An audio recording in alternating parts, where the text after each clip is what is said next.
My parents plan to sell my country home to buy an apartment for my sister mom. Said she's expecting now and she needs her own place. Can you imagine finding out your own parents, the people who are supposed to protect you, were secretly plotting to steal your most cherished possession?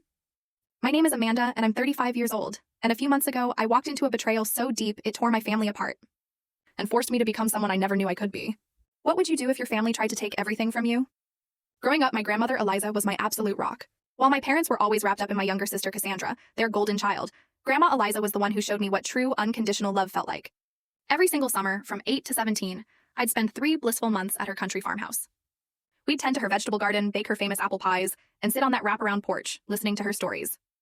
It was there, in that haven, that she instilled in me the importance of independence and standing up for myself. Amanda, she'd say, her weathered hands gently folding mine, never let anyone take advantage of your kind heart. Not even family. Especially family. At the time, I just thought it was general wisdom.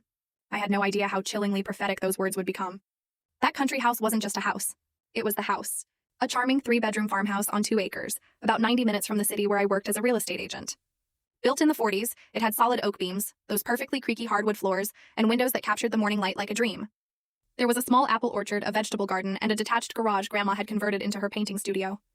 When Grandma Liza passed away 5 years ago, I was utterly devastated. She was 88, and while her death wasn't unexpected, the pain of losing her hit me harder than I could have imagined. During the reading of her will, I was genuinely surprised when she specifically left the country house to me, along with a heartfelt letter explaining her choice.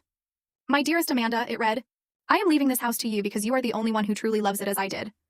I have watched you connect with this land since you were a little girl. This house has stories in its walls, and I know you will honor them and add your own chapters. This is not just a piece of property. It is a piece of who you are. My parents seemed supportive at first. They had their own comfortable suburban home and had never shown much interest in what they called the old country place. My sister Cassandra, 28 and always the family's darling, was too focused on city life to care about a house without a shopping mall nearby. Over the past 5 years, I poured my heart, my soul, and a huge chunk of my savings into that property. I updated the plumbing and electrical, restored the original hardwood floors, and replanted the garden using Grandma's heirloom seeds. Every weekend I'd drive out Friday evening and return Sunday night, my spirit totally recharged by the full story video added in below.